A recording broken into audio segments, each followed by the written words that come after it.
Hi guys, this is part two. I apologize, but this is a huge book and I've really propped this camera up and it's kind of leaning and you can see the ground over there with books.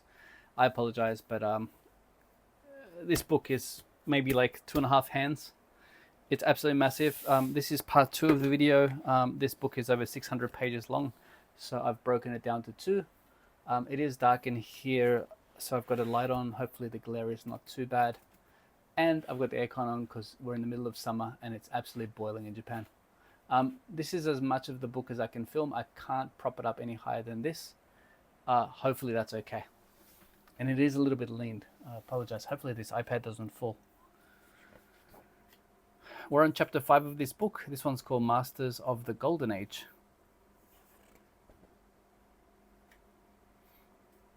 There is a video, if you've just managed to have, if this video has popped up on your algorithm, there is part 1 of this video. You can find that on my feed, obviously. I don't know that much about circus acts and magic. I bought this book because it was on sale and because I love the artwork. I mean, things like this, so mysterious, definitely stuff that I like. It's been sitting in my book room for about 1.5 or 2 years, and I'm at a stage where I think I need to get rid of some books in order to house other books. So I'll most surely put up for sale because it's so huge, and the chances of me actually sitting down and appreciating this book any further is very, very limited, if I'm being realistic.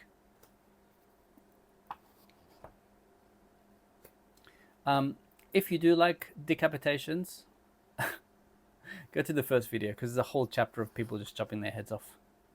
And you can see here that this guy must be some type of artisan who makes heads. Bit of art nouveau, I think that's what you call it. And the artwork in itself is beautiful in this book.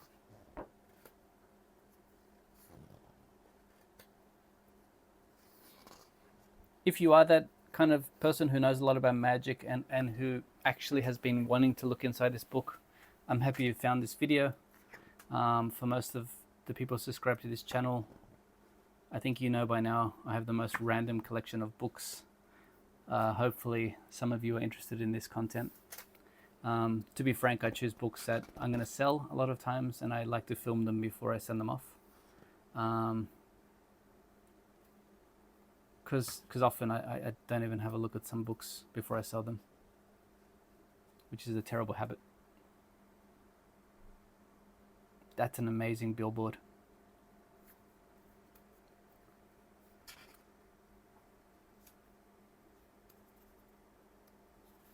I have a Japanese poster here. It's a bit hard to read it, but I think it's the Sekai Ichi Ryo Aji. I can't know. It's a bit difficult. The writing's in a bit of a funky text. I know that says Dante, which is Dante, but I can't really read the rest of it.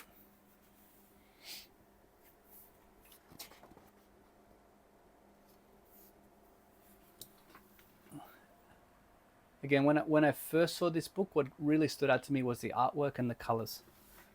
I mean, what beautiful, beautiful pictures. I don't know anything about Dante.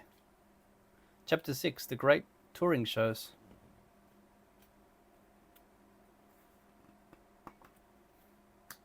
If you are from a country that still has touring circuses, drop me a line here in the comments. I don't think we really have touring circuses all that much in Japan. I guess with modern day animal rights, and rightfully so, I guess the number of circuses most probably has diminished.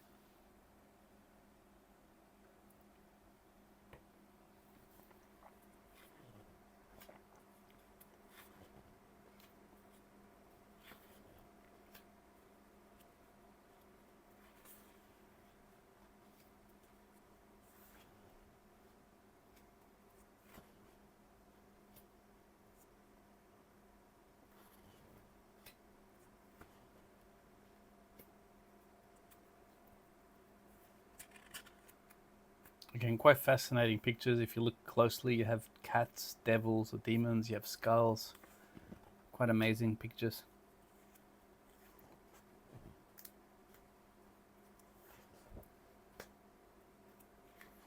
Blackstone, the world's master magician.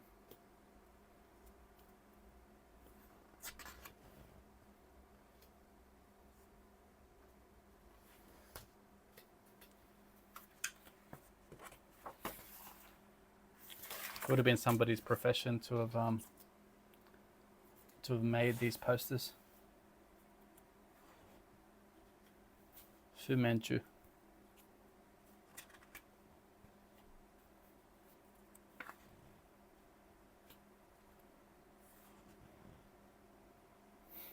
As I flip through this book, I really recognize how obscure this bloody subject is.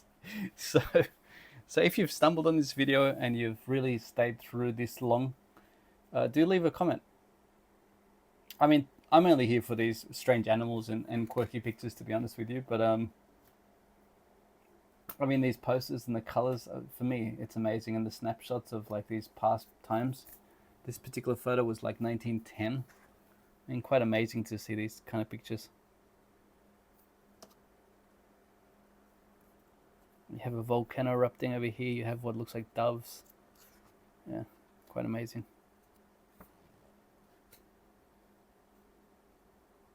Dreamland with Chevalier Ernest Thorne.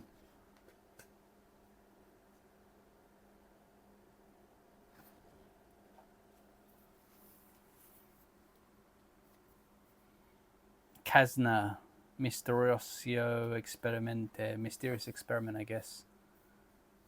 Okay, elevation, yeah.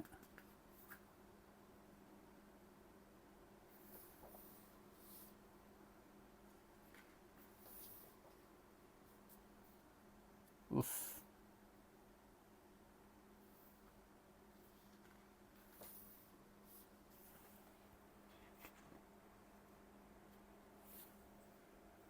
Don't know if this is meant to be Houdini. Chains, blades, bullets, and fire, daring, and danger in magic. Chapter 7.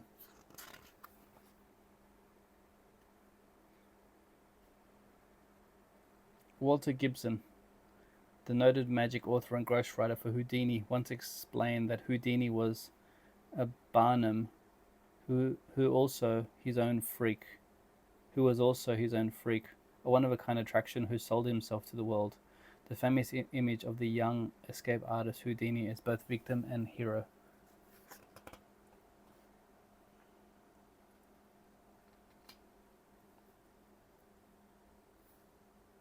Nothing on earth can hold Houdini a prisoner.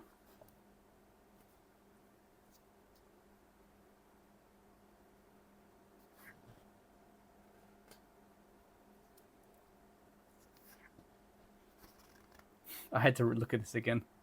Carter the Great, in midair, Carter materializes a bowl of water weighing 150 pounds. A night in China. Look at these mysterious ladies here. Sawing a live woman in halves. Oh my god.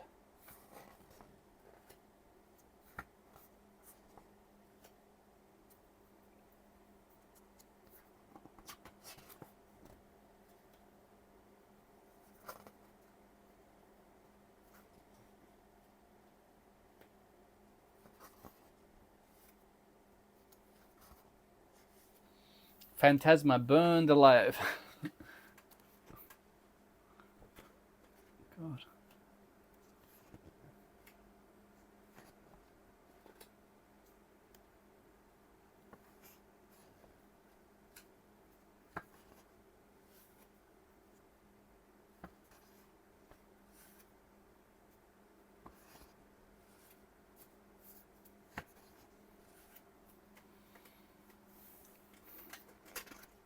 Harry Houdini.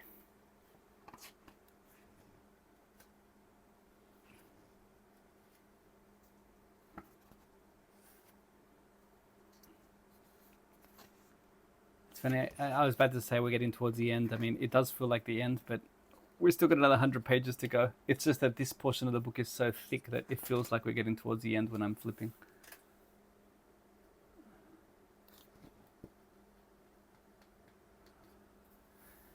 Houdini presents his own original invention, the greatest sensational mystery ever attempted in this or in any other age. £200 reward to anyone proving that it is possible to obtain air in the upside down position in which Houdini releases himself from his Waterfield torture cell. Poor guy, knowing that he died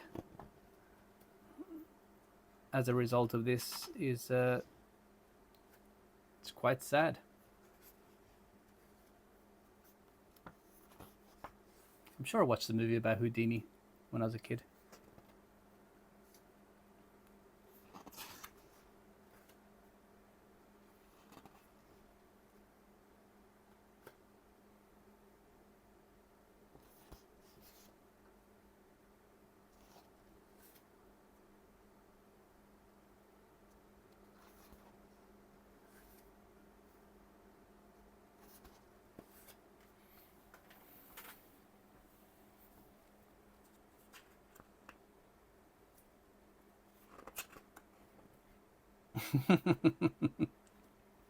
That face.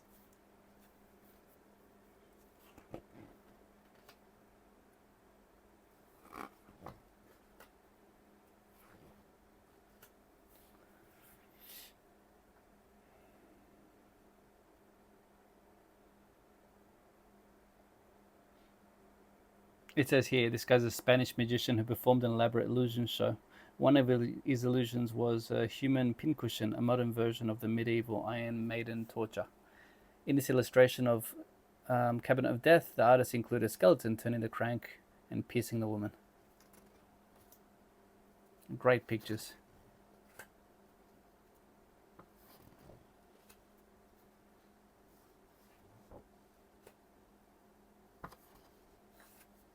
The Man Who Knows. Chapter 8. Magic in Vaudeville and Nightclubs.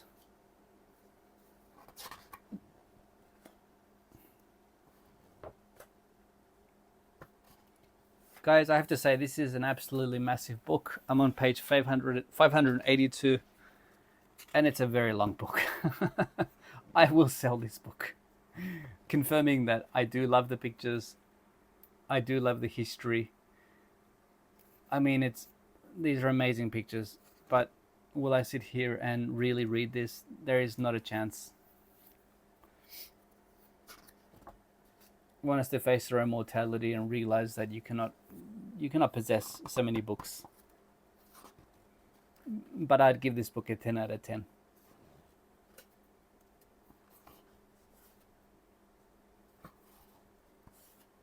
These pictures are, these photos, the pictures, the subject matter. Look at that picture, that's amazing. It says at age of 17, Newman the Great sold off his magic equipment and became a full-time mind reader and a hypnotist. The thought of transporting less equipment, potentially huge profits, and the public's keen interest in psychic phenomena made the change irresistible.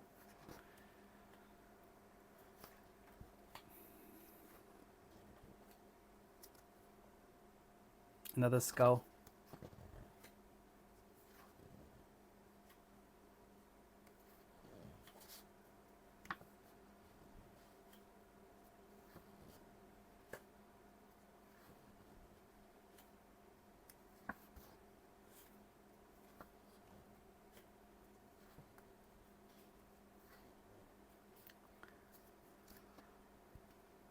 Okay, this is the appendix section where I guess does it say who made it? It doesn't really say who made the posters. Anyway, guys, this is towards the end here. Please let me know your thoughts. What did you think of this book? I don't really have so many more of these big Taschen books. I have a few, but I think some of the subject matter maybe a bit difficult to upload. Like one's Lucian Freud, who painted a lot of nude men and nude women, so I don't think I'm going to be uploading that. I do have Basquiat, but I've done so many Basquiat books, I don't know if I'm going to do that one. Anyway, that's magic. Hopefully you enjoyed.